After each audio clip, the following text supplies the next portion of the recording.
Ok. Então, hum,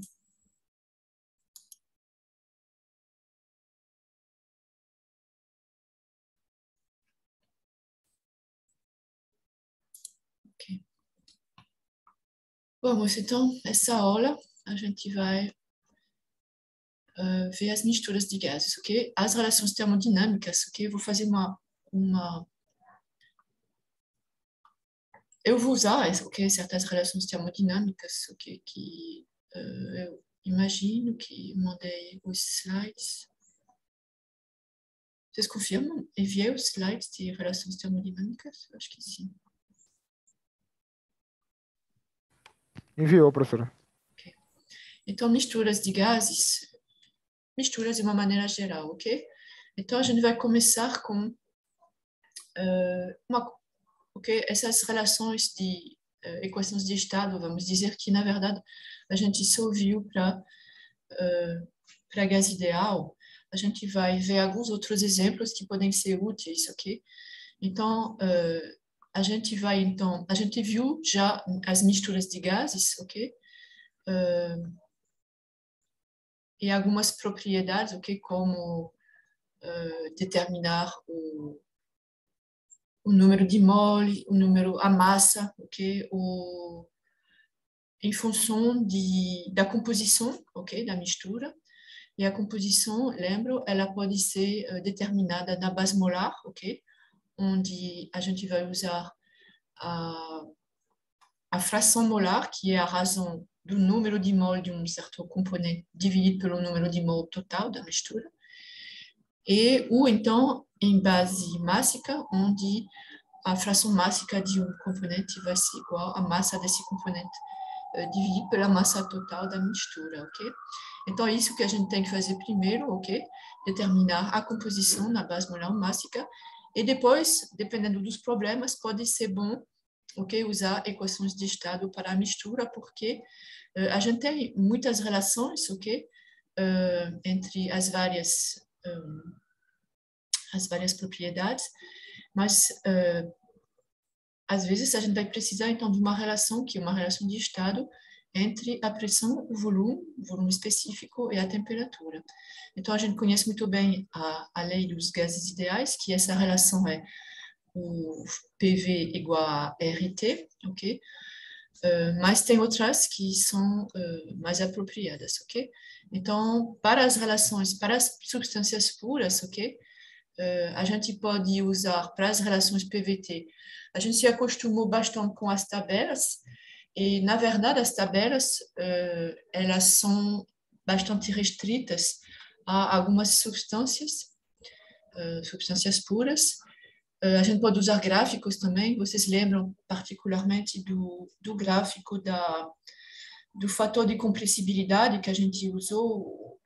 A gente vai usar ele de novo. O fator de compressibilidade, ele permitia avaliar o quanto um gás se afastava do gás ideal, porque ele tem uma expressão que a gente vai rever depois, porque eu vou usar, que é um pouquinho diferente da relação do gás ideal, e a gente avalia esse fator de compressibilidade. Tem gráficos onde a gente pode, tendo determinado o Z, por exemplo, determinar, tendo o V, a gente pode determinar o P, V, etc. Ok? E tem, então, fora dos gráficos, ok? Onde você tem gráficos que tem muitas,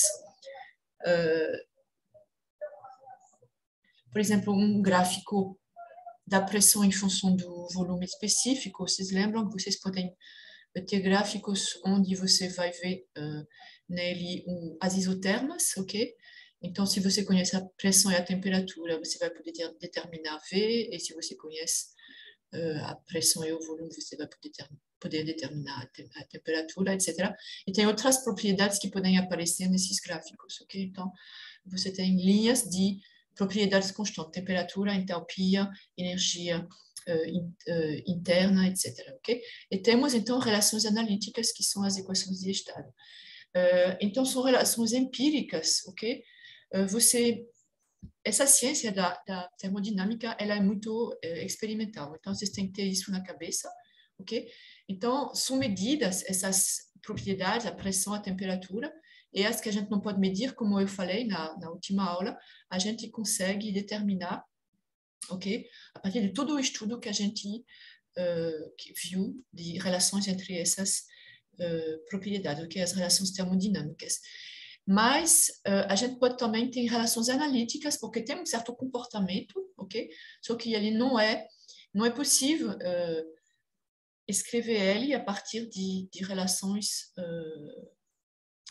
microscópicas, ok? Mas medindo a pressão, a temperatura e o volume específico, por exemplo, você vê um certo comportamento e então você tenta reproduzir esse comportamento com leis que têm uma, duas, o mais constante. Tem relações que têm muitas constantes, ok? Então, aqui dois exemplos de lei de equações de estado com duas constantes, que é a equação de estado de Van der Waals, onde a equação é a seguinte: você tem uma relação entre a pressão P, o volume. Aqui, esse tracinho aqui é para dizer que é o volume molar, ok? Então, não é mais na base mássica, ou seja, metro cúbico por quilograma, mas é metro cúbico por mol, o quilomol, ok? E aqui, com esse tracinho, vocês lembram que é a notação para escrever a constante dos gases universais. Então, vocês reconhecem aqui, se você fizer A e B, essas duas constantes A e B, iguais a zero, você reencontra PV, ok? Igual a RT, ok? Que é a lei dos gases ideais. Só que um gás, se ele for muito diluído, ok? E se ele tem uma pressão muito baixa, a temperatura alta, ok? Você vai poder aproximar por um gás ideal, ok? Mas aí, de fato, esse volume específico, o volume molar, ele não leva em conta o volume que as próprias moléculas do gás elas ocupam. Então, na verdade, esse volume do gás ele é menor, e aí é isso que é feito assim, tirando desse volume específico o volume molar essa constante B, ok? E a outra coisa é que a pressão ela vai ser um pouco diminuída. Vocês lembram que a pressão, se você relacionar isso com o comportamento microscópico das moléculas do gás, ela é devida às colisões do gás contra as paredes, ou então você coloca uma superfície mesmo virtual dentro do gás e você vê como as partículas que chegam, ok? Elas vão exercer uma pressão sobre essa superfície, ok? Então, cada vez que tem uma partícula que colide com a superfície, por exemplo, ou a parede do recipiente, então ela vai ter a sua velocidade mudada pela reflexão e ela vai transferir momento linear e vai ter, então, uma força que vai ser exercida pelas moléculas, uma força média exercida pelas moléculas sobre a superfície, só que, na verdade, essas moléculas num gás real, elas têm também uma atração, ok? Entre elas, entre as moléculas. E isso, de uma certa maneira, vai diminuir a pressão que elas vão exercer sobre as paredes, ok? E esse fato é levado em conta aqui com esse fator, a pressão é isso, menos alguma coisa, ok? Que é em 1 sobre V ao quadrado, ok? Então, V específico, o volume específico, o volume molar, ok? Específico molar, dependendo como você trabalha. Então, obviamente, essas duas constantes não vão ser as mesmas, dependendo de como você usa, se é na base molar ou na base mássica, mas não tem dificuldade para passar de um para o outro, ok? Então, isso é a primeira relação de estado, que é de Van der Waals, então, que leva em conta, basicamente, o volume ocupado pelas moléculas e as interações, ok, entre as moléculas, ok? E tem a equação de estado, e tem muitas outras, ok? Só vou apresentar aqui duas. No dia que tiver um exercício onde é dito que tem que usar tal equação, então vocês vão lá ver qual é essa equação. Então, vai ser uma relação entre a pressão a temperatura e o volume, ok? Aqui, da maneira que eu escrevi, é o volume específico. Então, você tem P é igual a RT sobre V. Se B e A são nulos, você reencontra o gás ideal. E aí, depois, para levar em conta, ok, um gás que é real, então você tem o mesmo menos B aqui. E essa parte aqui é um pouquinho mais complexa. E aí você tem, em vez de dividir por V ao quadrado, você vai ter V, que é vezes V mais B, ok? Essa constante B, ela reaparece aqui. E também depende da temperatura, ok? Fracamente, porque é raiz de T, mas depende da temperatura. Então, esse modelo é mais preciso do que esse daqui. Então, são lá essas duas equações de estados bem conhecidas para gases de substâncias puras, ok? Então, aqui, só para especificar, você tem a equação de Van der Waals, então aqui na base molar, aqui na base mássica, ok? Aí como é que você determina A e B? Bom, tem tabelas, ok, de A e B, tanto para... Não são os mesmos, obviamente, né? Você não tem o mesmo A aqui ou aqui. Aqui eu mudei um pouquinho a notação para lembrar que esse A é na base molar, mas são duas equações diferentes, então, de fato, você vai ter coeficientes que são diferentes, ok? Essa aqui é de Van der Waals, ok? Isso, por enquanto, é de Van der Waals. Como é que você determina A e B? Uma das maneiras, ok, de fazer essa aqui é de escrever aqui no ponto crítico. Eu vou passar nisso rapidamente, ok? Vocês lembram desses gráficos de P em função de V? Então, você tem aqui a curva, ok, de saturação. Então, aqui você tem, por exemplo, o líquido. Aqui você tem a fase binária, ok? Aqui você tem o vapor. E aí você tem aqui uma isoterma, né, que é desenhada com T inferior à temperatura crítica. Aqui outra, que a temperatura T é superior à temperatura crítica. E na temperatura crítica, você tem aqui essa isoterma. E o que vocês podem notar aqui são duas coisas. Primeiro, na temperatura crítica, ok? Você tem que a derivada primeira, ok, é nula, ok? Então, dp sobre dv, ou seja, a inclinação, ok? Em cada momento, aqui parece que ela é quase constante, ok? Mas aqui ela é nula, né? Ela é horizontal, você não tem... E a segunda coisa é que tem uma inflexão aqui, então a derivada segunda também é nula.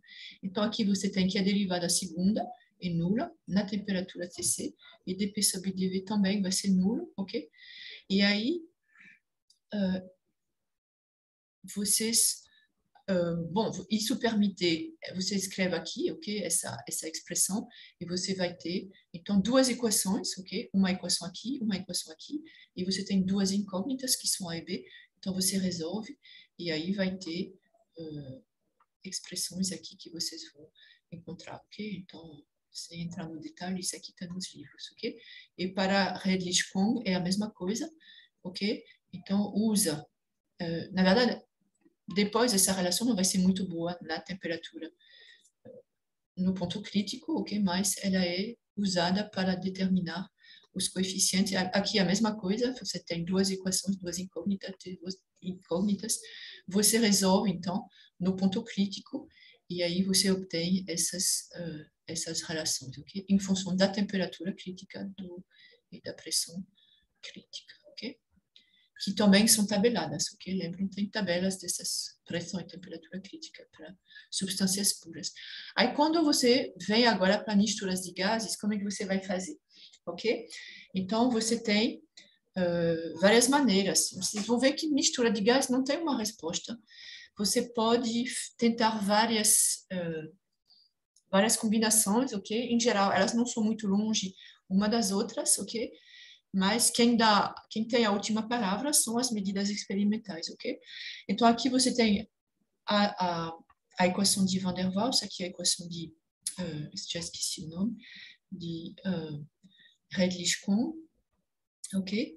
E vocês podem usar aqui para uma mistura, mas usando no A, aqui você calcula o A para cada componente, ok? Aí, ok? Você tem uma componente, lembram? Para desenhar aqui. Você tem uma mistura que eu desenhei, ok? Essa aqui é a sua mistura. E você tem várias componentes, ok? Então, aqui, por exemplo, eu vou escrever a componente 1, componente 3, 2, 4, 5, ok? Então, aqui você vai ter, você descreve essa substância, ok? Com AI, aqui A1, desculpa, aqui você vai ter A2, etc. E aí, o A da mistura, ok? Esse A aqui é o A da mistura. E aí, você pode tentar escrever ele como, se você trabalhar aqui na base mássica, aqui é na base mássica, ok? Você é capaz de reconhecer, porque esse R aqui é o ar do gás, né? Vou lembrar, ok? Por exemplo, a lei do gás ideal, ok? Gás ideal. Você tem que P, ok? Vou escrever A que você conhece bem, ok? NRT. E quando você escreve dessa maneira, aqui você tem a constante universal, né? Que vocês aprenderam no ensino médio, em Física 2, ok? E aí, se você, agora, você pode escrever, então aqui você tem que PV sobre N, o número de mol é igual a RT, e esse aqui é o que a gente chama de V, né? O Vzinho com o tracinho, que é o volume específico molar, ok? E a gente pode escrever também da seguinte maneira, PV é igual a M, a massa, ok? Da substância pura, RT, e esse aqui é da substância. Então, por exemplo, cuidado, eu vou escrever que seria, se você escrever PV sobre M é igual a RT, ok? Então, esse V sobre M aqui é o que a gente chama de V, o volume específico, metro cúbico por quilograma. Aqui é metro cúbico por mol ou por quilomol, ok? E aí, cuidado com esse R. Aqui é o R do gás, que está relacionado, ok? Tem uma relação entre os dois através da massa molar, ok? Pronto. Então, aqui está escrito em função do gás, né? R do gás. Então, a gente está na massa molar aqui. Ok? Então, você escreve o A como sendo uma soma. Você não vai escrever diretamente uma soma dos A de cada componente, se lembram? Porque, obviamente, que vai depender da composição. Se você tem pouco, ok? Vamos imaginar que você tem uma mistura assim, com bem pouquinho aqui do 1 e aqui o 2. Então, você não vai somar essa grandeza, qualquer propriedade aqui, ok? Desce por essa. Adicionar essa grandeza a 1 mais a 2, ok? Porque deve ser muito diferente de se for o contrário. Em vez de ter 2 aqui, você tem 1 e aqui você tem 2, ok? Então, você vai, é uma soma ponderada pelo, vocês lembram que esse CI aqui, esse CI é a fração mássica, então CI é igual à massa do componente I sobre a massa da mistura, ok? Massa total, ok? Ok, então você pode fazer isso aqui, né? Um coeficiente total, ok? Que você escreve assim, é a mesma coisa para o B. Soma, ok? Então, obviamente que esse aqui é de I igual a 1 até N, que é o número de componentes, aqui tem 5, ok? E você pode usar, então, dessa maneira. Ou então, tem certas regras que vocês podem usar, ok? A regra de K, ok? Por exemplo, ok? Então, você escreve que a pressão crítica da mistura, ok? É a soma. Aqui a gente está na base molar, ok? Ou seja, Y, se lembram? Que é o número de mol do componente sobre o número de mol total, né? Ou seja, da mistura. Ok? Ok? E mesma coisa para a temperatura, ok? Para a mistura. Então, sempre você tem que encontrar. Então, essa aqui é a temperatura crítica da mistura, ok? E essa daqui, a pressão crítica, e aqui a temperatura crítica, ok? Então, você pode usar esse aqui, ok? E aí você vai usar esse aqui aonde? Você vai usar esse aqui no fator de compressibilidade, ok? Que eu vou ver agora, que é outra regra, ok? Então, que é a regra de adição das pressões, ok? Que é, porque no fator de compressibilidade, vocês lembram que você tem um gráfico universal, ok?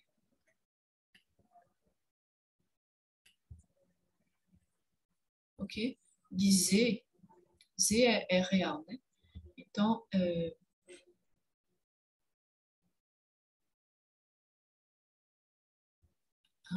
qual é a definição? Eu vou relembrar essa definição de Z depois, mas no seu gráfico universal, ele não é para uma substância, ok? Ele está escrito em função de grandezas que são P, que vai ser igual a P, não me lembro como se escreve, PR, que é igual a P realmente, sobre P crítico, e T, R, que é igual a T sobre T crítico, ok?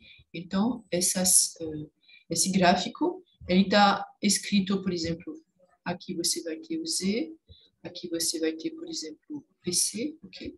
E aí você vai ter curvas de TC constante, e aí você vai ver, ok? Então, vocês estão entendendo aqui, a ideia é tentar relacionar, ok? A partir do que você sabe das propriedades, ok? De substâncias puras, por enquanto a gente fica na pressão, volume e temperatura, ok? Que são as grandezas que você consegue medir, ok? E aí, depois, a gente quer fazer uma relação, saber calcular a propriedade da mistura a partir das propriedades das substâncias. Então, outra maneira que tem é uma regra de adição das pressões, ok? Então, a ideia é que a pressão, ok, de uma mistura de gases ou solução, uma solução é quando a mistura envolve um sólido, ok, ou um líquido, ok? Então, você tem uma solução. Então, essa mistura de gases ou solução que ocupa um volume V a temperatura T, ok? E aí você vai escrever que a soma das pressões é igual à pressão da mistura, tá certo? Então, você vai somar a pressão da mistura, que vai ser a pressão, é a soma das pressões exercidas por cada componente, ok? P1 mais P2, etc., mantendo constante a temperatura e o volume da mistura, ok? Então, as pressões PI são estimadas também a essa mesma pressão, ok? Desculpa. Essas pressões P1, P2, etc., são estimadas a essa temperatura e a esse volume da mistura, ok? Então, nesse caso aqui, a gente pode usar também aquele fator de compressibilidade, ok? Então, eu vou mostrar como, ok? Então, você escreve para a mistura a equação, ok? A definição desse fator de compressibilidade, Z é igual a PV, então você tem a pressão da mistura, o volume da mistura, o número de mol da mistura, que é a soma do mol, então é número de mol do primeiro, mais o número de mol do segundo, etc., vezes R. Quando você fala de número de mol, então você vai usar a constante universal, ok? E a temperatura da mistura, ok? Se você escrever para cada componente, então você escreve que ZI para a componente I, então I é igual a 1, 2, 3, 4, 5, ok? Até o número total de componentes, é igual a PI, aqui o que vai depender de cada componente é a pressão, porque a gente diz que você vai, o volume, ou seja, cada componente é como se ela ocupasse o volume, ok? Total, ok? Então ela tem esse volume, ela tem um certo número de mol, ok? Então, a única coisa que muda aqui é esse fator PI sobre NI, tá certo? O V é da mistura, R é a constante universal, ok? Então, é da mistura de cada gás, T, tá certo? Então, escrevendo aqui os dois, Z, então você escreve a pressão, ok? A pressão em função de Z, a pressão PI em função de ZI, ok? E aí você escreve que como a pressão, com essa regra da adição, ela é igual à soma, ok? Das pressões, então você substitui e você vai chegar aqui que o Z é igual, é um somatório do ZI, ok? Não sei por que não pegou aqui, ok? Um somatório do ZI, que é o fator de compressibilidade de cada componente, ok? Ponderado pela sua fração molar, ok? Que faz sentido, mantendo a temperatura e o volume, ok? Constante. E aí tem outra regra que é, em vez de ser o volume que é adicionado, o que é que eu coloquei aqui? Esse aqui é as pressões. Aqui, está certo. Ok, regra de adição das pressões. É isso, não sei porquê. E aí vocês podem também ter a regra de adição dos volumes, ok? Onde você vai supor que todos os componentes estão na mesma temperatura e pressão, ok? E você exprime o volume como a soma de cada volume. Então, o componente 1 ocupa o volume V1, o componente 2 ocupa o volume V2, etc., mantendo a temperatura e a pressão, ok? Constante, então, tanto para a mistura quanto para os componentes. Então, você faz o mesmo raciocínio, só que dessa vez a pressão é a mesma para todo mundo, o que é de cada componente é o volume, e você substitui aqui, você diz que V é a soma, você coloca aqui dentro dessas equações e você obtém que Z da mistura é uma soma ponderada, ok? Do Z de cada componente, só que mantendo constante a pressão e a temperatura. Lembrando que a diferença é que aqui é a mesma expressão, mas mantendo constante a temperatura e o volume, ok? Então, tem aqui um exercício, okay, que é justamente de determinar a pressão de uma mistura por vários desses métodos, ok? Então, o que você conhece está resumido aqui. Você tem uma temperatura, ok? Você quer saber a pressão, ok? Que você mede e diz que a pressão medida aí deu o valor, ok? Está em barra aqui, mas normalmente não é um problema, porque nas unidades isso se cancela. Você tem a composição, ela é dada você tem 0,18 kmol de uma substância, que é o CH4, okay, que é o metano, e você tem um certo número de mol também de butano. Você coloca aqui o volume total, e aí se pede a pressão, ok, exercida pela mistura, usando vários desses métodos, ok? Então, primeiro, a equação de estado do gás ideal, ok? Que é PV igual a nRT. B, a regra de Kay, okay? Juntamente com o diagrama generalizado de compressibilidade. Por quê? Porque na regra de Kay você usa, ok? Você vai calcular uma pressão crítica e uma temperatura crítica para a mistura, e aí você vai usar o fator de compressibilidade com esses dados e usar um diagrama generalizado de compressibilidade. Tem no Borgnac, tem provavelmente nos outros livros, ok? A gente tinha feito um exercício usando esse, ok? A equação de Van der Waals, ok? Então, tinha a regra de Kay, a equação de Van der Waals, ok? Que completa um pouquinho essa equação de estado do gás ideal. E, para terminar, a regra das pressões aditivas, empregando o diagrama generalizado de compressibilidade, ou seja, esse daqui, né? Adicionando os volumes, ok? Desculpa, adicionando as pressões, ok? Então, e aí você usa esse diagrama generalizado, ok? Então, eu posso deixar isso numa lista, ok? Eu não vou resolver isso hoje. É um pouquinho trabalhoso, mas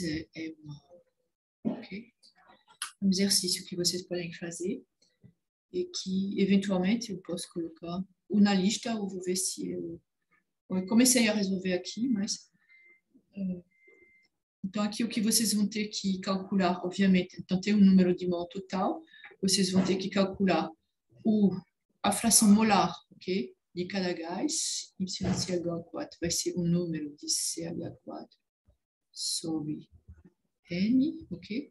A fração molar de butano vai ser o número de mol do butano, ok? Sobre um número de mol total, ok? E aí calcular, dependendo, ok?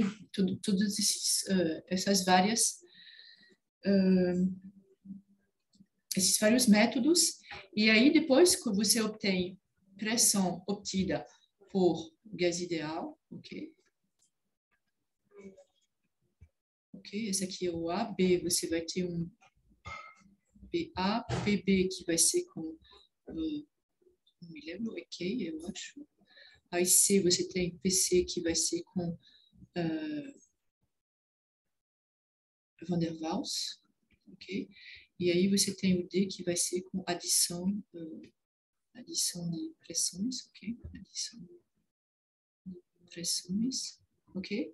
E aí quem vai ter a última palavra é, obviamente, o que você determina experimentalmente, ok? Então, pode calcular o erro relativo para cada um desses casos, ok?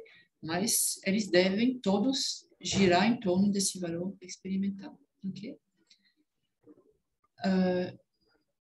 Ok, então esse é um bom exercício, ok? Para ver como vocês podem, dependendo do caso, ok? Precisar usar um ou outro, ok? Então, o que a gente vai ver agora, essa aqui foi a equação de estado, ela é uma equação que relaciona essas três propriedades que são a pressão, o volume e a temperatura. Lembram que no início do curso, é isso que a gente viu com os gráficos PV, PT, ok? Os gráficos de fase, ok? P em função de T, com as linhas de saturação, né? Entre a linha de fusão, a linha de sublimação e a linha de evaporação, né? De ebulição, ok? Então, tudo isso envolve essas três relações, então elas são muito importantes. E a gente agora vai ver as outras propriedades termodinâmicas, ok? Então, você tem certas que vão ser muito importantes, ok? Na hora de determinar as condições de equilíbrio, e a gente vai precisar, então, saber qual foi a variação de entropia, a variação de energia interna, etc., ok? Então, vamos analisar essas propriedades termodinâmicas de uma mistura de gás e de uma solução, ok? Nos casos, por enquanto, onde a mistura é não reagente e a solução só contém uma fase, ok? Então, uma mistura de gases é um gás, ok? Sim, uma mistura de gases vai continuar sendo um gás, mas uma solução você pode ter várias fases, ok? Mas a gente aqui vai ver uma solução que só contém uma fase, então um líquido, por exemplo, ok? Então, mas não tem reação, não é reagente. A gente vai ver isso aqui depois nas reações químicas, ok? Então, uma primeira grandeza aqui muito importante são as propriedades molares parciais, ok? Então, a gente vai ver essa aqui, começando aqui com... A gente vai chamar uma certa propriedade, ok? Seja ela, então, esse X aqui, esse X, ok? É uma função... A gente vai começar utilizando, ok? Uma propriedade X que a gente sabe descrever em função da pressão, da temperatura e da massa, porque quando você tem uma mistura, é importante saber ter uma ideia da grandeza, do tamanho da mistura, né? Então, em termos de massa ou então de número de mol total, tá certo? Então, X aqui é uma propriedade extensiva, ok? Então, como eu falei, a gente vai ter uma mistura, fase única, não é reagente, multicomponente. Então, essa aqui era para uma substância pura, ok? Não era para uma mistura, desculpa. Para uma substância pura, porque aqui é o X total, então a gente vê depois que o X minúsculo, ok, vai ser igual a o X, esse X aqui sobre a massa, ok, por exemplo. Ou então X vai ser igual a X sobre o número de mol, ok?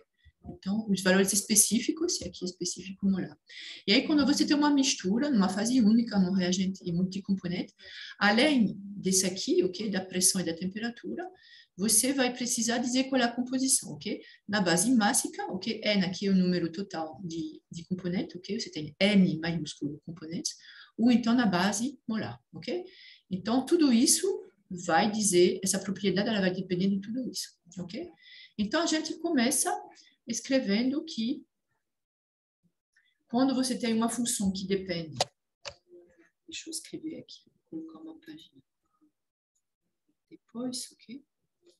Então, você tem uma função x, ok?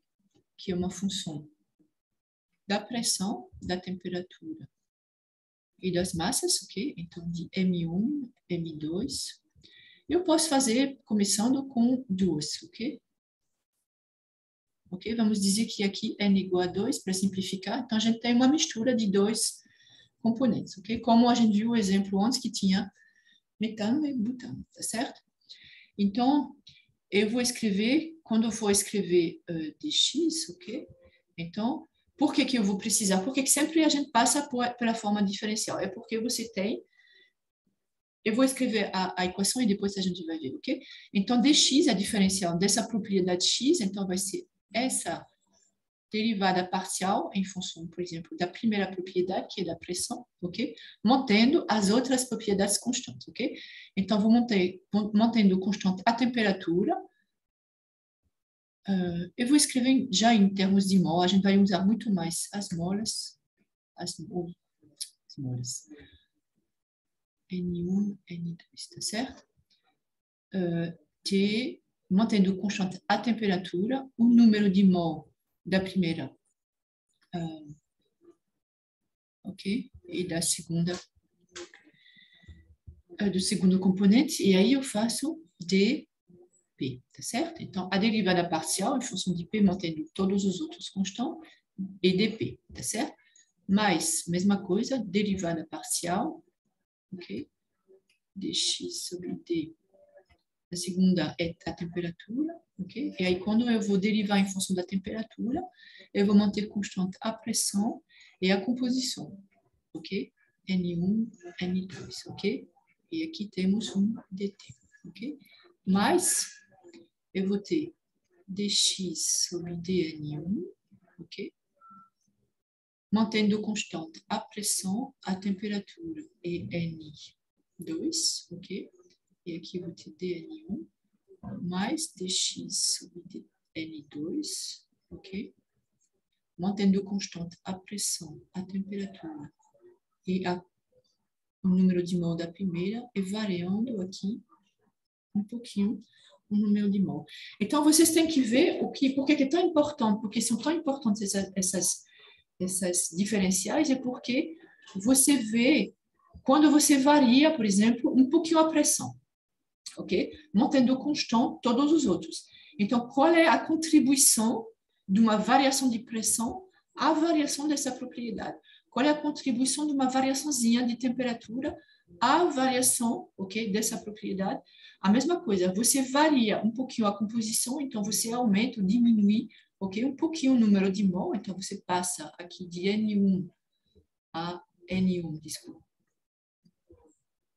N1 mais ou menos, né? Depende.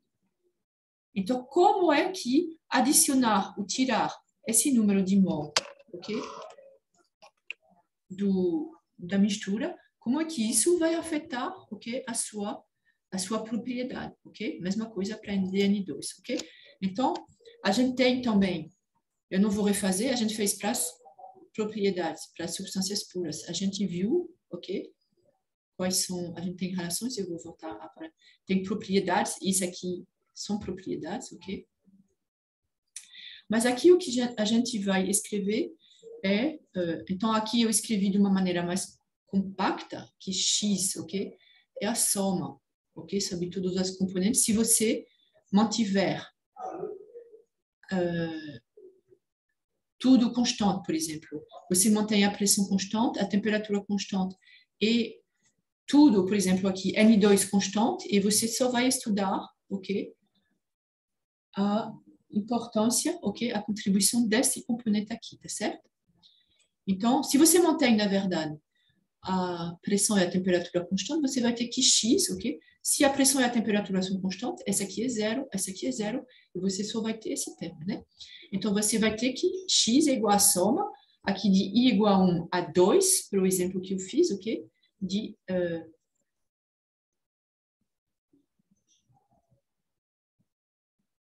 Não, está errado, né? Esse aqui está errado. É DNI aqui. Uhum. Obviamente que tem que ser DNI aqui, né?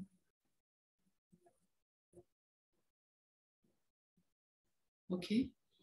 Então, esse NL aqui mostra que quando você está fazendo em função de NI, N1, por exemplo, aqui, você está mantendo os outros constantes. Então, por exemplo, quando você faz isso, você mantém N2 constante. Quando você faz para 2, o componente 2, você mantém Ni constante, ok? Então, o que a gente vai chamar de propriedade molar parcial xi, e aqui tem tracinho em cima, é essa grandeza. É a derivada parcial de x, que é a propriedade, ok, da mistura, ok, em função do número de mol desse componente, dessa substância, ok, isso aqui I é a substância, ok, o componente, mantendo constante a pressão, a temperatura e o resto da composição, ok? Para esse I particularmente, ok? Então, você tem que manter todo o resto constante, tá certo? Então, isso é uma propriedade muito importante.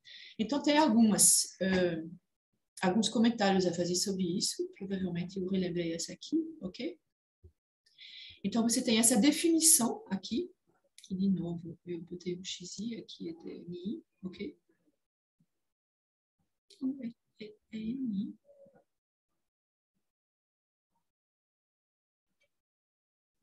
Aqui tem alguma coisa que eu não estou entendendo.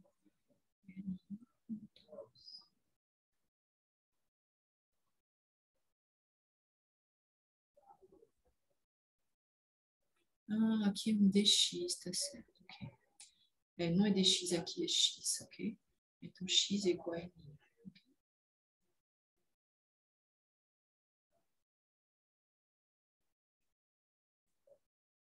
Ok.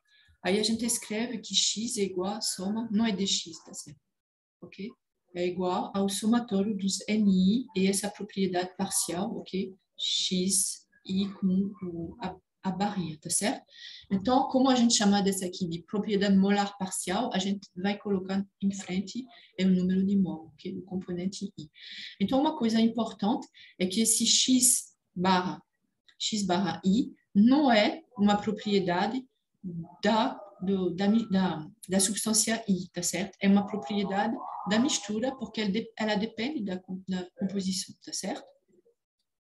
Então, e por definição, então vocês vão ver depois que é muito importante isso, ok? Que é mantendo constante a pressão, a temperatura. Depois a gente vai ver outras coisas que se parecem com isso, mas que não são propriedades molar parciais, porque não é mantendo constante a pressão, a temperatura e o número de mol das outras substâncias, ok? Então, pronto, a gente tem essa definição aqui, e a gente pode mostrar, então, X aqui é uma propriedade qualquer, né? Então, eu posso dizer que vale para o volume, então, volume V da mistura, né? Da mistura, é a soma, o somatório, ok? Sobre todos os componentes, o número de mol de cada componente vezes o volume molar parcial, ok? De cada componente, ok? Ou a mesma coisa, esse aqui, então, é a propriedade, é a energia interna molar parcial, aqui a entalpia molar parcial e aqui a entropia molar parcial da substância I, tá certo? E aí a gente tem uma maneira, ok, de calcular essas propriedades molares parciais, ok, com o método das interseções. Então eu vou fazer isso aqui porque é um método muito prático, ok, que permite calcular que quando você tem uma mistura, ok, de dois, particularmente, ok, de dois, porque fazer gráficos com mais de dois fica um pouco complicado. Então vamos pegar o volume, ok? Então, o volume é uma propriedade extensiva, ok? Quanto mais substâncias você coloca, quanto mais número de mol, quanto mais massa você coloca, você aumenta o volume, tá certo? Então, é uma propriedade extensiva, e aí você soma, então essa aqui é aquela relação que a gente viu, o volume da mistura é o somatório dos NI, VI com a barra, tá certo? Então, quando a gente só tem dois componentes A e B, então eu vou escrever que é NA, ok? I igual a NA, VA, NB, VB. Então, VA é o volume molar parcial da substância A, e aqui o volume parcial, molar parcial da substância B, ok? Então, a gente vai dividir isso aqui por N, onde a gente tem que N é igual a NA mais NB, ok? Então, você tem o número de mol, e aí você vai escrever NA. Por que eu escrevi YA? É porque YA é igual a NA sobre N, tá certo? Então, você divide aqui por N, você vai ter aqui N, e aqui também N. Então, você vai ter V sobre N igual a YA mais VA mais YB, VB, tá certo? E como você tem que a soma, ok? Igual a 1 até N, que aqui N igual a 2, dos YI é igual a 1, porque isso aqui é a fração molar, então, quando você soma todos os componentes, você tem, todas as frações molares, você tem que obter que tem 100%, ok? Que descreve a sua mistura integral. Então, você vai ter que YA mais YB é igual a 1. Então, aqui a gente coloca, em vez de colocar YA, a gente vai colocar que YA é igual a 1 menos YB, tá certo? Então, é isso que está escrito aqui. YA foi substituído por 1 menos YB, ok? E aqui o que a gente faz é coloca o YB em fator. Então, a gente tem uma vez VA, ok? E aqui a gente tem YB que está em fator de VB menos VB menos VA, ok? E aí vocês podem ver que isso, se você fizer um gráfico de V sobre N em função de YB, ok? Você vai ver que essa aqui é a equação de uma reta, tá certo? Ok? Você tem V sobre N que é igual a VA mais alguma coisa, VB menos VA, ok? E a sua variável aqui é YB, ok? É uma reta, ok? E aí, essa aqui seria V sobre N, ou seja, o volume específico molar, ok? Da sua mistura, em função de YB, ok? Que seria essa reta. Então, o que você faz? Na verdade, V sobre N, aqui é uma reta, mas se você fizer, então você tem um gráfico assim. O que você coloca aqui, nesse eixo X, é essa composição de B, ok? Então, quando você tem YB igual a zero, é porque você tem zero do componente B, é 100% A, é A puro, ok? Então, nesse eixo, você tem os valores de V sobre N para A puro, ok? Então, o que a gente chama de, ok? VA, esse aqui é V sobre N para A puro, tá certo? N igual a NA, tá certo? Quando o número total de mol na sua mistura, ela é A, ok? E mesma coisa aqui, quando você tem YB que é igual a 1, ou seja, você não tem nada de A, ok? Tudo é 100% B, é B puro. Então, você vai ter aqui, que é V sobre N igual a NB, tá certo? Então, isso aqui não é uma reta, né? Então, o que você vai fazer, por exemplo, você faz uma mistura, ok? Você tem inicialmente, você começa aqui, por exemplo, você tem o componente A puro e você vai adicionando, ok? Aumentando essa fração molar de B e medindo V sobre N, ou seja, você aumenta N, o número de mol, né? E você vai, então, aumenta o N e você vai ver que o volume, okay, ele vai ter esse comportamento, porque não é uma reta. A sua reta que você desenhou aqui é essa daqui, tá certo? Então, ela é tangente a essa curva no ponto YB que você está considerando, ok? Então, para um certo YB, você vai ter aqui essa tangente, ok? Ou seja, você tem que ser V sobre N de YB, sei lá, linha, ok? Eu vou chamar aqui. Ok? Deve ser igual. Você tem duas curvas, ok? A V sobre N de YB, linha, mas que é essa curva. Né? Tem duas curvas, ok? Aqui você está variando e aqui você vai ter esse YB, ok? E aí isso permite o quê? Você faz essa reta, essa é a tangente, né? E aí você vê que quando você tem essa reta aqui em YB igual a zero, ok? Igual a 1, desculpa, aqui é 1, ok? Se você tem YB igual a 1, ok? Essa reta aqui, ela vai cruzar o eixo YB igual a 1, ok? No ponto Então, você substitui aqui, você tem que V sobre N é igual a VA, né? Porque aqui 1 você vai ter, desculpa, VB, ok? VA menos VA, então você vai ter VB, ok? O que é isso? Vocês lembram? Esse aqui é o volume molar parcial, ok? Componente B, ok? Para essa, ok? E aqui, se você fizer YB igual a zero, então você vai ter rho sobre N, que vai ser o volume molar de A, aqui, tá certo? Então, a gente pode fazer um exercíciozinho para aplicar isso aqui, ok? Então, tem um exercício aqui que você tem uma mistura binária, ok?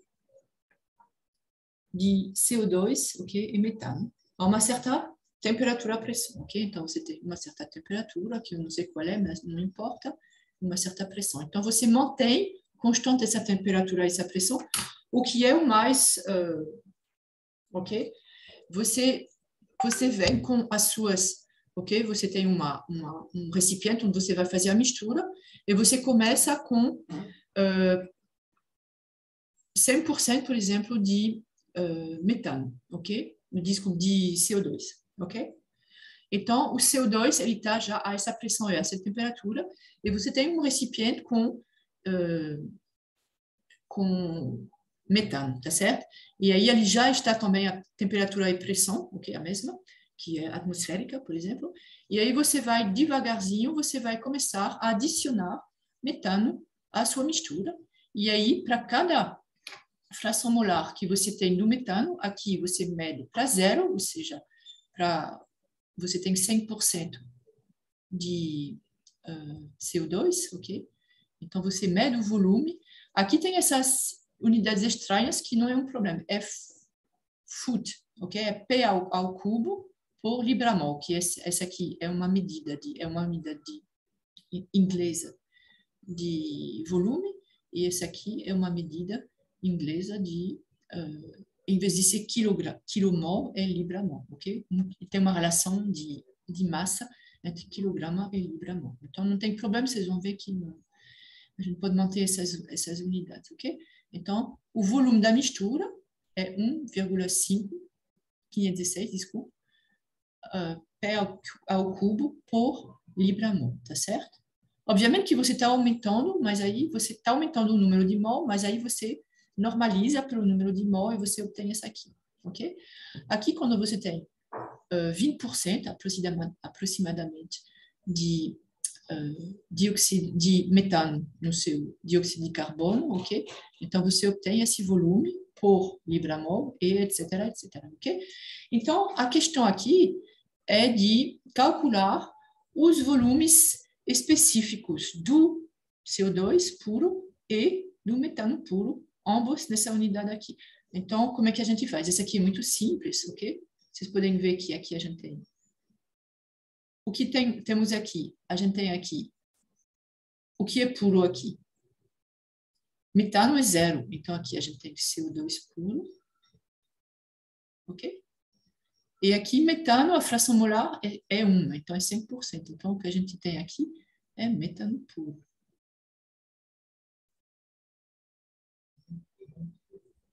Ok? Que, no caso, você não vai fazer isso fazendo do jeito que eu falei. Porque aqui você tem que começar sem CO2. Ok? Ok, então como é que a gente faz? A gente vai pegar esse diagrama.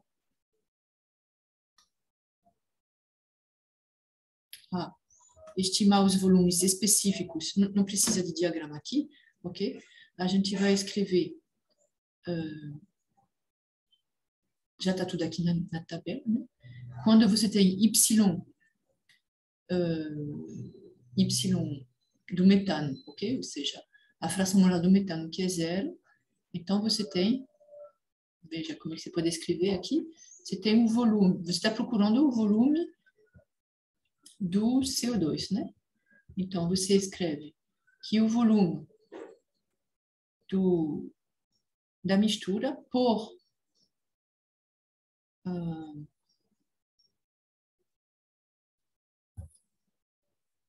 por mol, ok? Volume específico. Eu coloquei em letra maiúscula aqui. Bom, tudo bem. É igual a fração, ok? Vezes a fração molar do metano, ok? Vezes o volume específico molar do metano, etc. Então, você tem essas duas situações. Inicialmente, Y é igual a zero, né? Que é a primeira coluna dessa tabela aqui, não é? Então, você vai ter que o volume de mistura é uma vez somente o CO2, ok? É 1,516, lembra? Aqui. 1,516 P ao quadrado por libra-mol, tá certo? Então, você diz que esse aqui é o volume específico do CO2, já que só tem ele. Então, esqueci de colocar o valor aqui. Só tem a unidade aqui, então é 1,516, ok? E aqui, quando você tem que a fração molar do metano é 1, ou seja, aqui não tem CO2, então você obtém que o volume específico do metano puro é 4,277 P ao quadrado por libra-mol, tá certo? Então, na verdade, você já vê que no seu gráfico aqui, se você colocar aqui nesse eixo 0 e 1, esse aqui é Y do metano, ok? Porque é esse que está na tabela. Então, com S do metano é igual a zero, você vai ter uma curva, não sei como que era, assim, ok? Então, você vai ter aqui zero de metano, então você vai ter o CO2, ok? Então, aqui vai ser V CO2, tá certo? E quando você vai ter 100%, que é aqui, você vai ter 4, então, não vou colocar o valor, eu vou colocar V.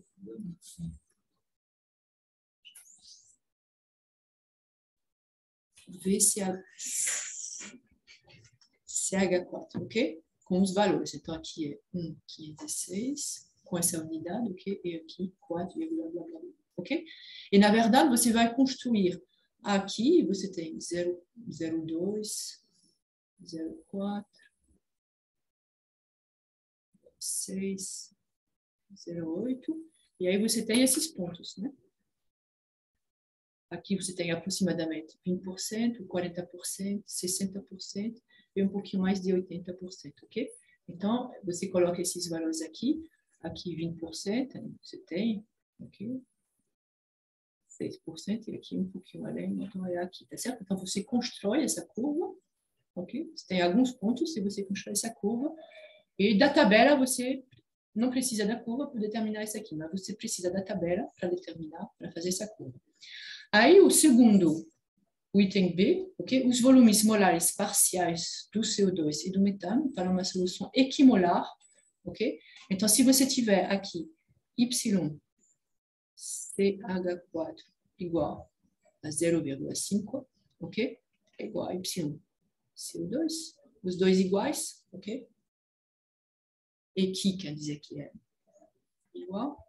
Então, qual é o volume molar? Então, o que vocês podem fazer, na verdade, para ter uma ideiazinha, o fato é que não é linear, né? Você não tem aqui uma reta, ok? Aqui, o que eu fiz, por exemplo, entre 0,4 e 0,6, não é uma reta, né? Se fosse uma reta, vou fazer uma reta, por exemplo, em azul, se fosse uma reta passando pelos dois pontos, deixa eu ver aqui, ok?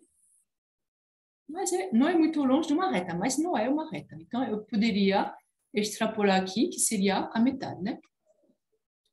E aí, eu saberia qual é o volume, ok?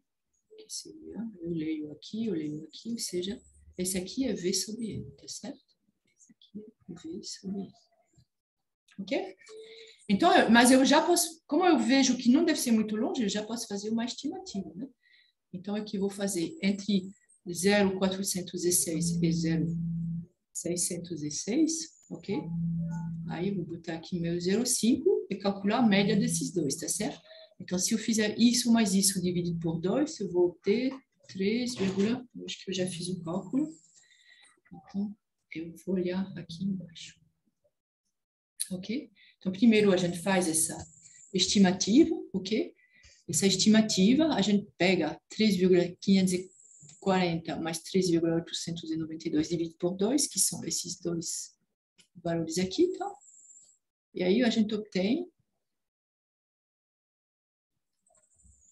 3,716. Então, eu vou escrever aqui 716, que é a metade dos dois, ok? Se fosse linear. Então, permite saber, permite aproximar. Mas, na verdade, você tem a curva, ok? E aí você faz uma curva suave. Obviamente que é melhor ter um pouquinho mais de pontos, mas aí é isso que vocês têm. Então, o que você vai fazer? Você vai passar, você tem aqui y CH4, né, do metano, a fração molar, que é igual a 0,5, aí você vai fazer esse ponto aqui.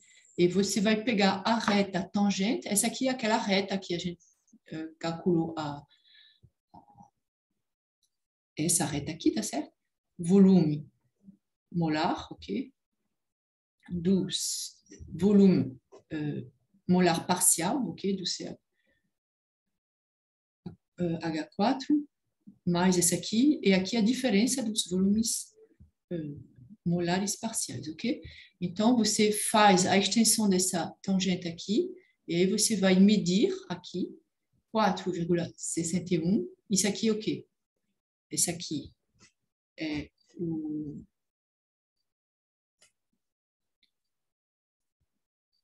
o V aqui, desculpe, CH4 é 0 aqui, então esse aqui é CH4 é o metano, tá certo? Então, o volume molar parcial nessa mistura, ok? Para uma solução equimolar, né? 0,5, então é 4,61, e aqui não é metro cúbico por quilomol, ok? Não é essa unidade aqui, tá?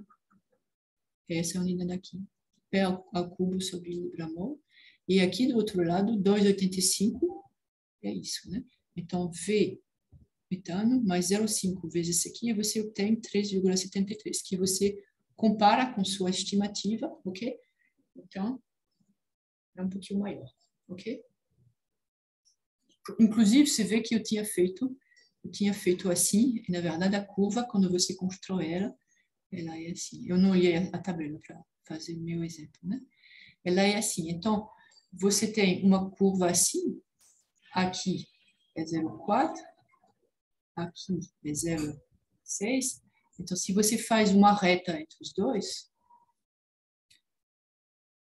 ok? Para fazer essa estimativa, por exemplo. Se você faz uma reta entre os dois, então 0,5, 0,5, ok? Você obtém esse valor, né? Que é menor do que o valor real que fica na curva. Então, esse valor aqui é menor do que esse valor aqui. O valor real correto é esse aqui é o valor estimado. Ok? Então, pronto. Esse aqui foi só para aplicar. Ok? Então, vamos continuar aqui. E vamos falar aqui, é uma coisa interessante, porque, continuando falando do volume, ok? E aí vai ser verdadeiro também para as outras propriedades de uma mistura, ok? Elas não são a soma, ok? Então, você calcula aqui, a gente vai, como exemplo dessas propriedades extensivas, ok? Volume, tudo, a energia interna, ok? Total, etc. Então, como que elas vão depender, ok, da mistura. Então, aqui a gente tem VI, é o volume molar específico do componente puro I, tá certo? Então, a gente tem que ver de cada componente antes da mistura, ok? Então, antes da mistura, você tem seus recipientes, você tem cada componente, então cada um tem um certo número de mol e um certo volume molar específico, ok? Ou seja, volume molar específico é o volume total ocupado pela substância I, ok, dividido pelo número de mol, ok? VI é igual a volume ocupado pela substância I dividido pelo número de mol da substância I, ok? Então, é isso que a gente coloca aqui. Componentes, mas quer dizer que é a soma desses componentes, ok? E aí você vê o volume da mistura. Então, a gente viu que o volume da mistura é a soma, aqui você tem NI, e aqui você tem o que é esse aqui? É o volume molar parcial, ok? Que é essa propriedade da mistura, ok? Que é VI é igual a dV sobre dNi, ok? Mantendo pressão, temperatura e todos os outros, ok? Constantes, né? Então, você está aqui na mistura, então, para calcular esse volume molar parcial, ok? Você tem que calcular isso aqui, mantendo o constante, pressão, temperatura e a composição fora esse componente I, tá certo? Então, vocês podem ver que são duas expressões que são diferentes, ok? Não são iguais. A gente podia pensar que deveriam ser iguais, né? Ou seja, você adiciona os volumes, você vai ter um volume na mistura. Não é. Quando você mistura, então você muda, ok? Então, qual vai ser a variação de volume na mistura? ΔV da mistura vai ser o volume da mistura menos V componente, ou seja, a soma dos componentes puros, ok? Essa aqui é a mistura, esses aqui são os componentes puros. Aí você escreve que é isso menos isso, ok? As definições. E então você tem que essa variação de volume na mistura, ok? É o número, você tem esse NI que está, ok? A soma dos volumes molares, volume molar parciais, ok? Menos. Então, essa aqui é da mistura, é uma propriedade da mistura, essa aqui é uma propriedade da substância, ok? Então, são diferentes, essa diferença não é igual a zero. E aí você pode fazer isso aqui para outras propriedades extensivas, ok? Então, a gente viu isso aqui agora para o volume. A energia interna da mistura também não vai ser a soma, ok? Das energias internas, ok? Não é só somar, ok? Aqui a entalpia e aqui a entropia. Também você vai ser essa diferença entre esse aqui que é uma propriedade da mistura, ok? Mistura. Apesar de ser de um componente, mas é uma propriedade da mistura. E aqui é da substância pura, ok? Então, tem um exemplo aqui, que rapidamente a gente pode fazer. Você tem uma solução binária, ok? Então, você tem a temperatura, que é igual a 25 graus, ok? E aí você tem a pressão, que deve ser a pressão atmosférica, ok? E atmosférica. E aí você vai misturar 59 kg de etanol, ok? Esse aqui é o etanol. E 41 kg de água, ok? Os respectivos volumes molares parciais, ok? Uma vez que você misturou esses dois, ok? Então, volume molar parcial. É muito importante o vocabulário aqui, né? O que é esse volume molar parcial? Aqui, o primeiro é o etanol, então eu vou escrever aqui V etanol, ok? E com essa notação aqui, lembram? Que é dV da mistura sobre dN do etanol, ok? Mantendo constante a pressão, a temperatura e o número de mol do outro é água, ok? É isso, tá certo? A definição. Então, então é igual, nessa mistura, 0,053, isso aqui é 7, ok? E aqui a gente está em unidades do Sistema Internacional, metro cúbico por quilomol, ok? E o volume molar parcial da água, ok? É igual a dV da mistura sobre dN água, mantendo constante pressão, temperatura e N do etanol, tá certo? E esse é igual a 0,0172. Esse aqui é na mistura, ok? Esse aqui é a mesma unidade. tá bom? Então, o que se pede é determinar o volume total em metro cúbico. Ok?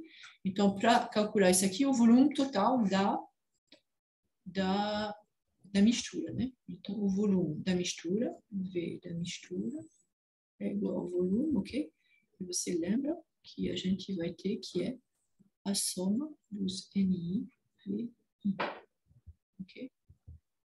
Então, vai ser N do etanol vezes o volume molar parcial do etanol, mais o número de mol de água, vezes o volume molar parcial da água. Então, ok? E cuidado com a anotação. Então, o que a gente tem aqui é a massa. Então, a gente tem que determinar essa massa, quantos mole ela corresponde, ok? Então, isso aqui você vai ver nas tabelas, ok? Então, você vê a massa molar, você vai precisar da massa molar do etanol e da água. Eu coloquei aqui nessa tabela, ok? Você tem a substância, a água, ok? A fórmula química, e a massa molar em quilograma por quilomol, 18,02. Quilograma por quilomol, 18,02 grama por mol, ok? Mas a gente aqui está em quilo.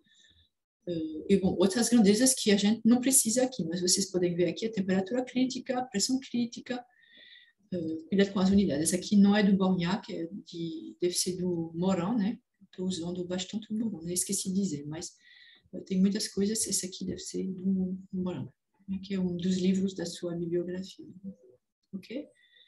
Então, temos então como calcular o número de mol. A gente tem a massa, ok? Então, repetir aqui.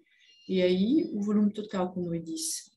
Qual é o número de mol do etanol? É a massa do etanol dividido pela massa molar, tá certo? A massa que tem de água dividido pela massa molar da água, ok? Então, vai ser igual. A gente tem 59 kg de etanol, a massa molar é 46,07 kg por quilomol, etc, etc. E aí você obtém aqui o volume da mistura, que é de 0,1125 metro cúbico, ok? Por que não? Ok? Então, a segunda pergunta é de comparar com o volume calculado, ok? Utilizando, se a gente calcular o volume, utilizando os volumes, ou seja, fazendo o volume dos componentes, ou seja, a soma dos volumes ocupados pelos componentes, ok? Sem misturar esses dois componentes. Então, aqui, você procura nas tabelas, tem no Morin, essa aqui eu usei porque estou usando ainda, é prático, ok? Usar essas tabelas do Borgnac, a tabela A4, onde você tem que rodar água. Vocês lembram que a água, aqui a 25 graus, você tem nessa tabela A4 algumas propriedades de líquidos, ok? Então, a gente tem que a densidade, a massa específica da água a 25 graus, e esse daqui, e se vocês podem também usar, pronto, aqui também fui procurar na tabela B11, vocês sabem que a água, os líquidos, eles são pouco compressíveis de uma maneira geral, e então o volume específico, que é 1 sobre esse aqui, essencialmente a gente pega o volume específico, a temperatura, né? Independentemente da pressão e o volume específico do líquido saturado, né? Então, se você fizer 1 sobre 997 kg por metro cúbico, você vai obter essa aqui, que é o que você obteria usando a tabela B11, tá certo? Então, os dois estão bem coerentes, ok? Então, com isso, você calcula o volume específico da água, ok? Então, esse aqui que é VL vezes a massa molar, ok? Par quilograma par quilomol, e você obtém o volume específico molar, ok? Em metro cúbico por quilomol, tá certo? Mesma coisa para o etanol, nessa mesma tabela A4, você tem o ρ, ok? A 25 graus. Aqui você tem, então, o V do etanol, e você obtém esse valor, ok? Para o volume específico molar, ok? O volume do etanol. E aí você escreve que o volume dos componentes, ou seja, a soma dos volumes ocupados, sem misturá-los, ok? é o número de mol vezes isso aqui, blá, blá, blá, e aí você coloca e você obtém que é 0,1165 e a gente tinha encontrado 0,1125, né, na mistura. Então, o volume na mistura é um pouquinho menor, ok? E a gente calcula, então, V da mistura, ou seja, o erro percentual, né?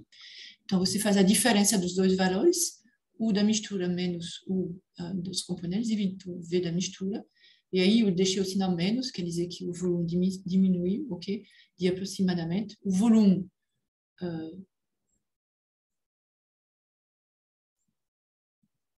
certo, ok, superior.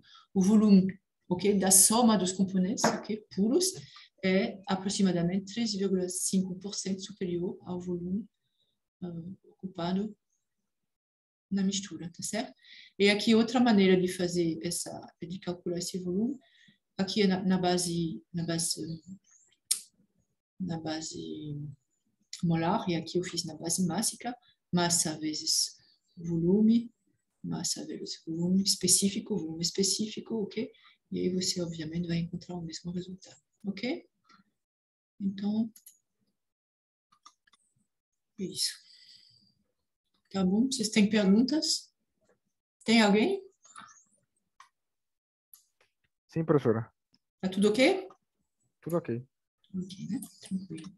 Ok, então, continuando, então, depois de ter visto, é muito importante essas grandezas, essas propriedades molares parciais, né? A gente viu, por enquanto, essencialmente, e a gente trabalhou mais com o volume, e a gente vai ver agora o potencial químico, ok?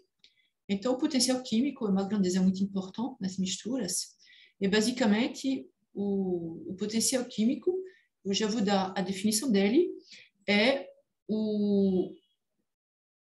a função de Gibbs, ok? Vocês lembram da função de Gibbs, que é uma propriedade que a gente introduziu quando falava das propriedades das substâncias puras, ok? Então, é a função de Gibbs, energia livre de Gibbs, ok? Desculpa, o que é isso? Falta um sinal aqui.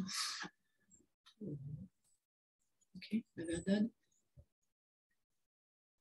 esqueci daqui, é GI igual, ok?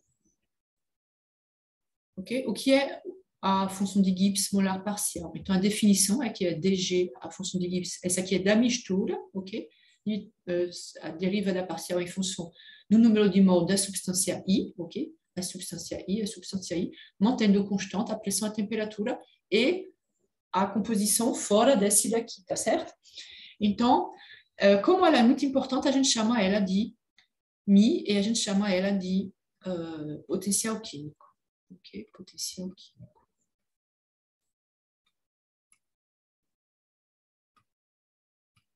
Ok?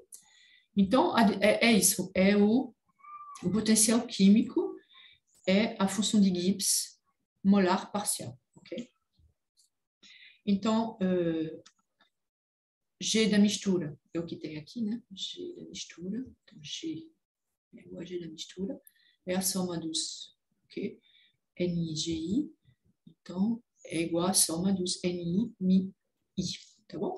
Já que é a mesma coisa. Gi é igual a Mi, ok? E aí a gente volta agora a ter as nossas relações, ok? Que vocês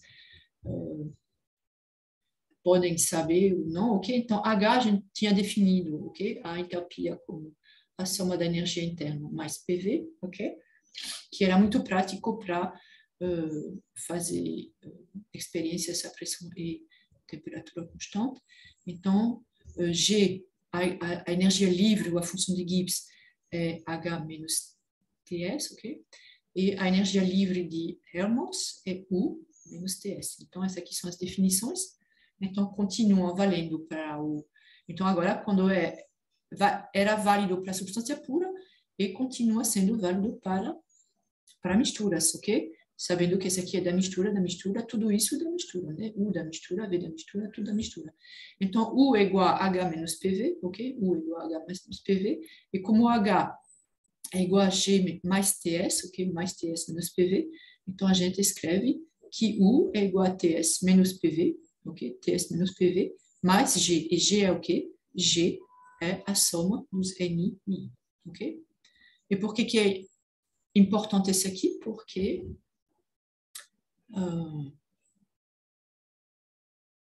bom, a gente vai ver depois, ok? Vai continuar desenvolvendo esse aqui. H é igual a TS mais G, né? H é igual a G mais TS. Então, é TS mais essa mesma soma, essa mesma soma, essa mesma soma. E a função de Helmholtz também, a gente pode escrever ela como menos PV mais essa mesma soma, ok? Então, essa aqui agora é para uma mistura, ok? De N componentes, ok? I igual a 1 até N, ok? Cada um com o número de mol Ni, tá certo? E aí, então, a gente consegue, assim, escrever essas propriedades para a mistura.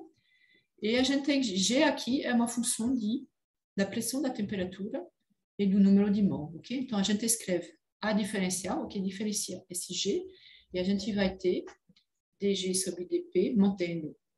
Se você deriva em função da pressão, você mantém as outras constantes, ok?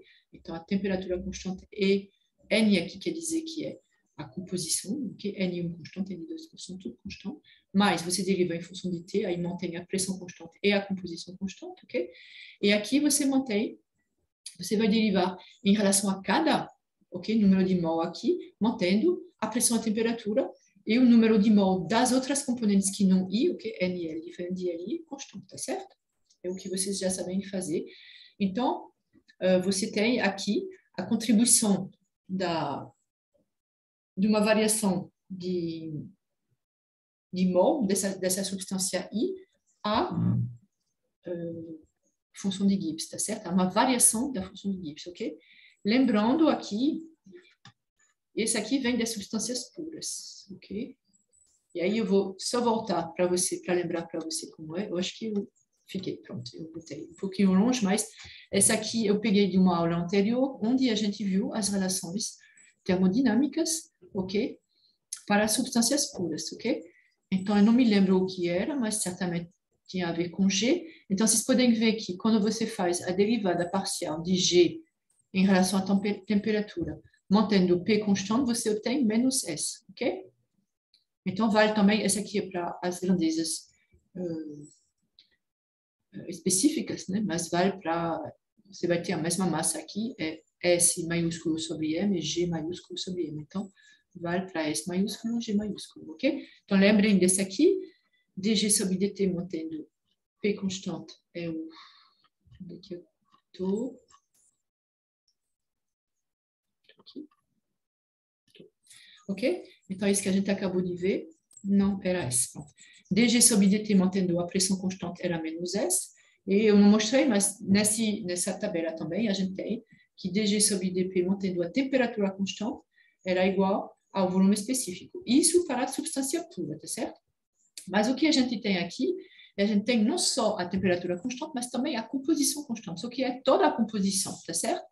Então, como a composição é constante, a gente pode estender, ok? Generalizar essas grandezas aqui, mantendo a composição constante, ok? Você não está mudando aqui a composição. Então, a gente pode escrever que o volume é igual a dG, o volume da mistura é igual a G derivada parcial de G da mistura, em função da pressão, mantendo constante a temperatura e o número e a composição, tá certo? E a mesma coisa aqui. S da mistura, aqui era para uma substância pura, tá certo? Aqui a gente passa para mistura. Não sei se está muito claro aqui. Mistura, G também é da mistura, obviamente. Aqui é da mistura e aqui é da mistura, tá certo? Mantendo não só P, mas a composição constante. E aí, com isso, a gente escreve que dG é igual a, o que é esse aqui? É V dP menos S dt mais esse somatório de μi dNi. Ok? Lembram que esse aqui, o que é esse dG sobre dNi, mantendo tudo constante, é é a função de Gibbs molar parcial, ou seja, é o potencial químico, ok? Então, você tem esse aqui, ok? Esse aqui é para um sistema multicomponente, e para a substância pura, a gente tinha que dG era igual a VDP menos SDT, ou seja, a gente reencontra, ok? A gente tem a mesma expressão para a mistura do que para a substância pura, que é essa aqui, só que na mistura a gente tem que adicionar, ok? Uma contribuição a essa função de Gibbs, ok? Uma contribuição da composição, ok? Das variações particulares. Mas se você mudar essa composição, ok? Um componente, por exemplo, você vai mudar G, né? Então, se, por exemplo, você mantém constante a pressão e a temperatura, então, e se você mudar só algumas componentes, então você vai ter que a variação de G vai ser igual à soma de μ de cada componente vezes a mudança de cada componente, ok?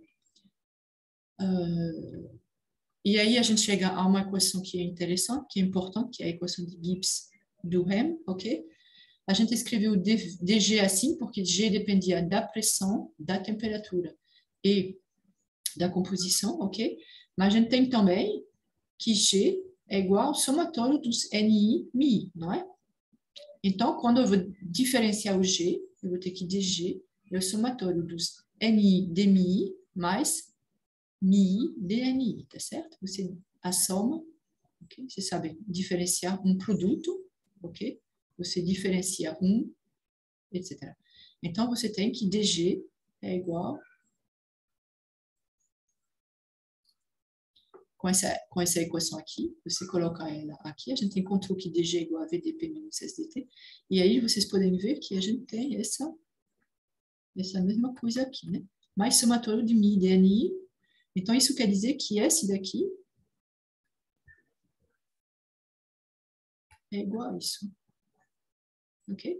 A soma dos NI e DMI, ou seja, você muda o potencial químico, ok? Sem mudar o NI. Então, isso é igual a VDP menos SDT, ok?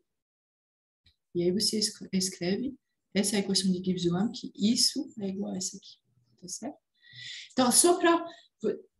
Eu acho que não dá para confundir, porque aqui numa mistura, eu acho que é muito fácil ver como que pode variar a composição, ok? Tem um componente I, você vai passar de NI, mol, desse componente, para NI mais DNI, por exemplo. Como é que esse aqui vai afetar a função de Gibbs, tá certo? Agora, uma mudança de potencial químico, a gente é mais complicado visualizar isso aqui, né? Então, na verdade, essa composição aqui, essa contribuição do potencial químico para cada substância, na verdade, ela vem, ok, de uma variação, ok, de pressão e de temperatura, ok, que é dada pela equação de Gibbs-Duhem, ok? E aí, a gente passa para essa parte aqui, são as funções termodinâmicas fundamentais para os sistemas multicomponentes. Então, são funções termodinâmicas que permitem ou que fornecem uma descrição completa do sistema, ok? Como a gente já viu para descrever uma substância pura. Então, G, a gente descreve ela em função de T, da pressão e da composição. U, em função da entropia do volume e da composição. H, da composição, e a função de Helmholtz também, em função de T, do volume e da composição, ok? Então, por exemplo, eu já falei da função de Gibbs, ok? Então, eu vou fazer só um exemplo, não vou detalhar, mas para a energia interna, ok? Então, a gente tem essa relação que a gente viu antes, né? Que é Ts menos PV mais esse somatório, lembra? A gente viu isso aqui um pouquinho antes, aqui, ok? U igual a Ts menos PV mais essa soma. Desculpa, onde é que eu fui pegar isso aqui? Ts menos PV, isso, né? Ts menos PV mais essa soma aqui. Então, a gente faz a diferenciação. Aí é T ds, ok? É uma função de S, de V, ok? na verdade, diferencia tudo. Você tem T ds mais S dt, menos P dv, menos V dp. E aí você faz a diferenciação também. Você aplica, aqui eu tirei essa equação de Gibbs do Ham. Você tem que, esse somatório de NI dmi é igual a VDP, ok? Então, VDP menos VDP se cancela, ok? E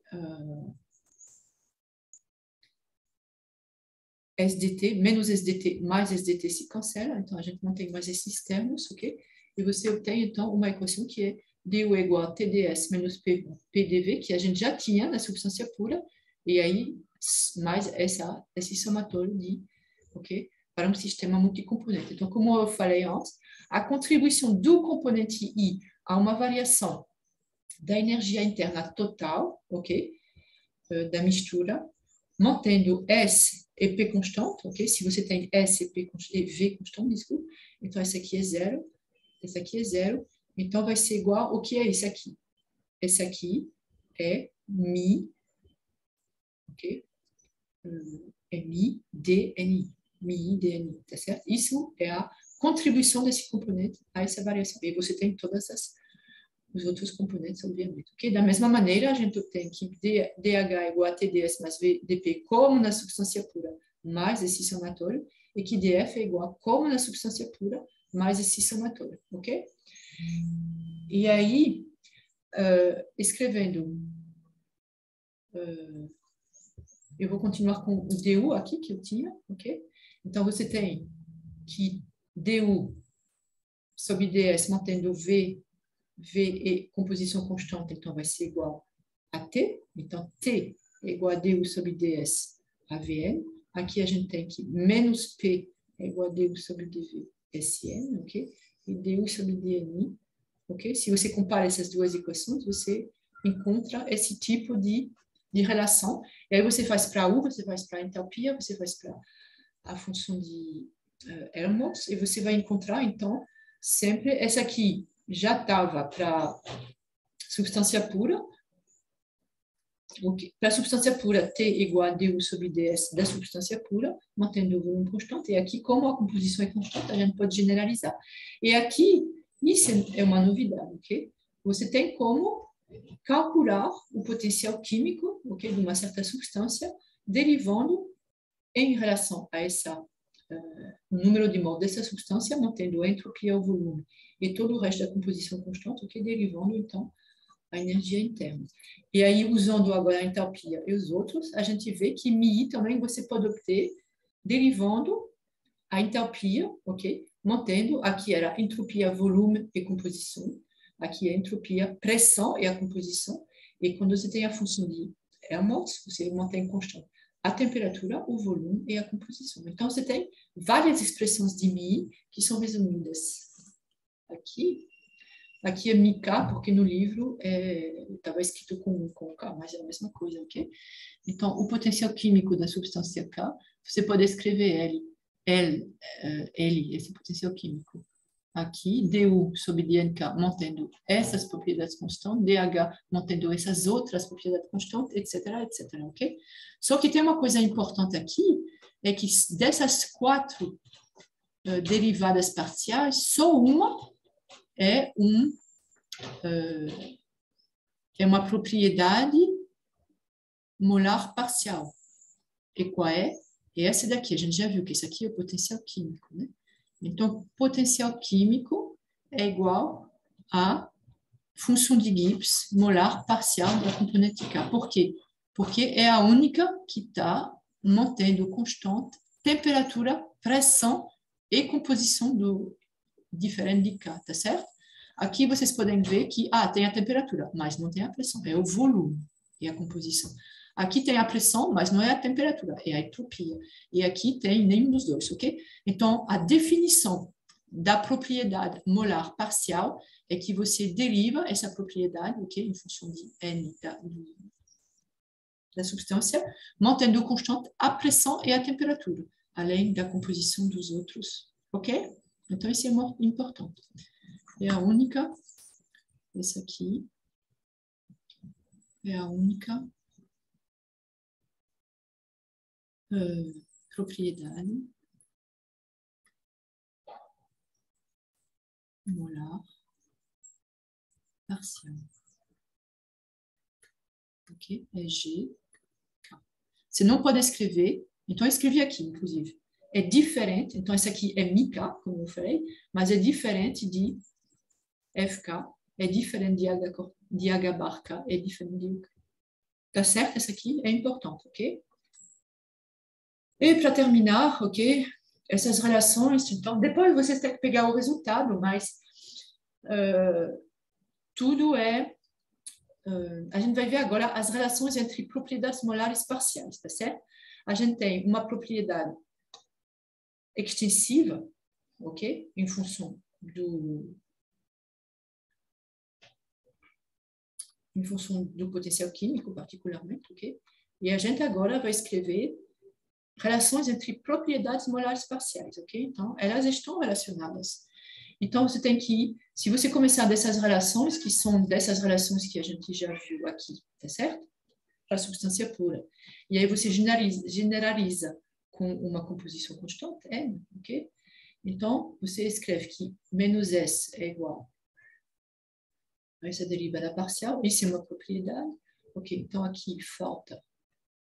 Então, o que você vai fazer aqui? Você vai fazer a derivada parcial desse daqui em função do número de mol da substância I, mantendo constante a temperatura, a pressão e a composição, outra aqui, NI. Então, essa aqui é o que a gente chama de propriedade, ou seja, aqui vai ser a entropia molar parcial, ok? Desse componente I. E aí, da mesma maneira que você fez D sobre DNI desse lado da igualdade, a gente vai fazer desse lado aqui. Aí você tem D sobre DNI, aqui D sobre DT. Você inverte, ok? Não vou entrar no detalhe. Então, quando você inverte, você primeiro, você sabe que vocês podem derivar, ok? Se você vai derivar em função de duas grandezas, vocês podem começar por uma e terminar com a outra, não importa a ordem. O que importa aqui é que quando você faz a derivada em função da temperatura, você tem que manter a pressão e a composição constante, ok? Então, D sobre dt, no final, quando você derivar tudo isso, você vai fazer isso com pressão e composição constante. Enquanto que quando você fazia a derivada sobre dNi, você tinha que manter a temperatura, a pressão e a composição constante, ok? Então, é isso que você faz aqui. Em função de dNi, é isso que você mantém constante, ok? Então, cruzou, ok? Cuidado. E aí, com isso, a gente chega à entropia molar parcial, ok? É igual a isso aqui, ok? E GI, vocês sabem que é dmi sobre dt, ok? Mantendo, só que é mantendo constante a pressão e a composição. Então, a gente faz isso com outros. Então, desse livro de De Hoff aqui, eu peguei essa tabela, que você tem a relação entre propriedades molares parciais, ok? Por definição, a função de Gibbs molar parcial é o potencial químico, e aqui você escreve para entropia, para volume, ok? Então, vocês podem ver que são derivadas do potencial químico, mas dependendo do que você quer calcular, você vai manter aqui a pressão e a composição constante. Aqui você vai manter a pressão, desculpa, a temperatura e a composição. Aqui você vai, etc, etc. Então, o que importa aqui é sempre o volume. O potencial químico, mas aí depende o que você vai manter constante, ok? Aqui a energia interna e aqui a função de Helmholtz, ok? Bom, ok, eu vou parar aqui hoje e eu vou continuar na próxima aula. Então, tem exercícios para fazer sobre isso, ok? Eu vou enviar uma lista também, que vocês têm uma semana para fazer e a gente vai continuar na próxima